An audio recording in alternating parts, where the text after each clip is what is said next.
चलिए आज एक ऐसी कहानी में गोता लगाते हैं जो महाभारत के युद्ध क्षेत्र को आज के एक ऐसे मंदिर से जोड़ती है जहां आस्था का सागर उमड़ता है। ये वो सवाल है जो आज भी लाखों लोगों को राजस्थान के खाटू गांव में बने एक मंदिर की तरफ खींच लाता है। आखिर ऐसा क्या है इस कहानी में? तो इस रहस्य को समझने के लिए हमें महाभारत के पन्नों में वापस जाना होगा और मिलना होगा एक ऐसे योद्धा से जिसका नाम शायद आपने ज्यादा न सुना हो, बर्बरीक। तो बर्बरीक आखिर थे कौन? देखिए, वो कोई मामूली योद्धा नहीं थे। वो पांडव भीम के पोते थे और घटोत्कच के बेटे। मतलब उनमें अपने पिता जैसी ताकत तो थी ही, साथ ही अपनी माँ जो एक नाग कन्या थी, उनकी रहस्यमयी शक्तियां भी थीं। अब अपनी शक्तियों को और बढ़ाने के लिए उन्होंने घोर तपस्या की और इससे प्रसन्न होकर भगवान शिव ने उन्हें एक ऐसा वरदान दिया जो इतिहास बदल सकता था।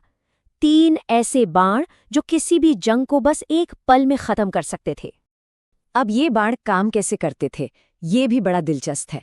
देखिए, पहला बाण अपने सभी दुश्मनों को चुन लेता था, उन्हें माक कर देता था। फिर दूसरा बाण उन सभी चुने हुए दुश्मनों को खत्म कर देता, और अगर कोई बच भी गया तो तीसरा बाण उसे खत्म करके ही वापस लौटता।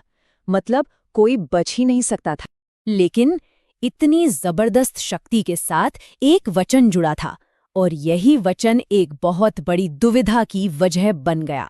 बर्बरीक ने एक प्रण लिया था, एक वचन, कि वो हमेशा किसी भी लड़ाई में उस पक्ष का साथ देंगे जो हार रहा होगा। जो भी कमजोर होगा वो उसकी तरफ से लड़ेंगे।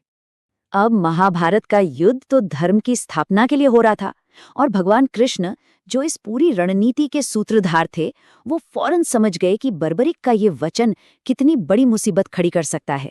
सोचिए, जैसे ही एक सेना हारने लगती, बर्बरीक उसकी तरफ चले जाते, फिर वो सेना जीतने लगती और दूसरी हारने लगती तो बर्बरीक फिर पाला बदल लेते।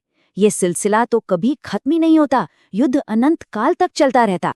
तो बर्बरीक की शक्ति को परखने और इस दुविधा का हल निकालने के लिए भगवान कृष्ण ने एक ब्राह्मण का रूप धरा, और उन्होंने बर्बरीक को एक सीधी साधी चुनौती दी कि क्या वो एक ही बाण से एक पेड़ के सारे पत्ते भेज सकते हैं। और बर्बरीक ने चुनौती स्वीकार की।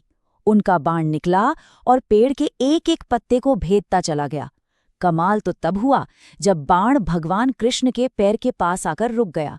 कृष्ण ने एक पत्ता अपने पैर के नीचे छिपा रखा था और बाण उसे भी भेदने पर तुला था। कृष्ण को अपना पैर हटाना ही पड़ा। अब कृष्ण को यकीन हो गया था कि बर्बरीक को युद्ध में शामिल होने से रोकना ही होगा, वरना धर्म की स्थापना कभी नहीं हो पाएगी। तब ब्राह्मण रूपी कृष्ण ने बर्बरीक से दान मांगा, और वो दान था उनका शीश। अब आप सोचिए, कोई अपनी जान कैसे दे सकता है?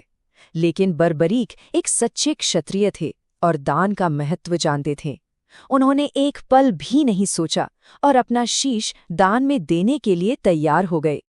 लेकिन कहानी यहाँ खत्म नहीं होती। असल में शीश के दान के बाद ही असली कहानी शुरू होती है, एक ऐसी यात्रा जो हजारों साल लंबी है। बर्बरीक ने बस एक इच्छा जाहिर की कि वो महाभारत का युद्ध देखना चाहते हैं, तो उनके कटे हुए शीश को एक ऊंची पहाड़ी पर रख दिया गया, जहां से उन्होंने पूरे 18 दिन तक वो भयंकर युद्ध अपनी आंखों से देखा। अब युद्ध खत्म हुआ, युग बीत गए।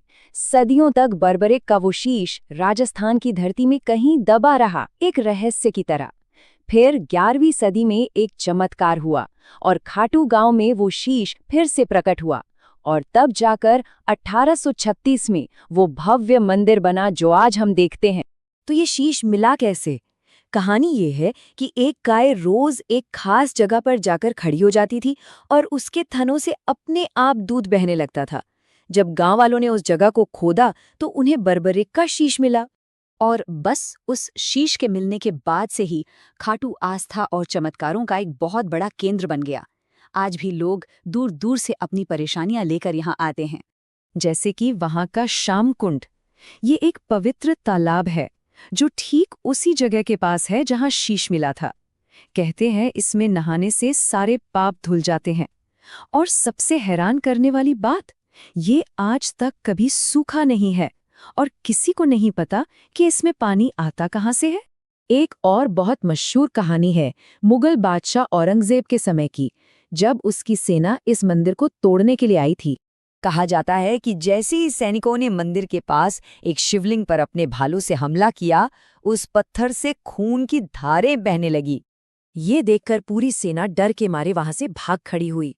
कहते हैं कि उन भालों के निशान आज भी उस शिवलिंग पर देखे जा सकते हैं, इस घटना के गवाह के तौर पर। और ये सारे चमत्कार, ये सारी कहानियां उसी एक आशीर्वाद को सच साबित करती हैं जो भगवान कृष्ण ने बर्बरीक को उनके महान बलिदान के लिए दिया था। कृष्ण ने बर्बरिक को हारे का सहारा नाम दिया, जिसका मतलब है हारने वालों का सहारा। उन्होंने ये वरदान दिया कि कलियुग में बर्बरिक को श्याम के नाम से पूजा जाएगा और वो हर उस इंसान की आखिरी उम्मीद होंगे जो अपनी जिंदगी में सब कुछ हार चुका हो। तो क्या ये सिर्फ एक बलिदान की कहानी है, या अटूट आस्था का सबूत, या फिर एक ऐसा रहस्य जो हमारी समझ से परे है? महाभारत के मैदान से लेकर राजस्थान के इस जीवंत मंदिर तक खाटू श्याम की कहानी आज भी लाखों लोगों को हिम्मत देती है। अगर इस कहानी ने आपके दिल को छुआ हो तो इसे लाइक करें, अपने परिवार के साथ शेयर करें और ऐसे ही और विश्लेषणों के लिए हमारे चैनल को सब्सक्राइब जरूर करें।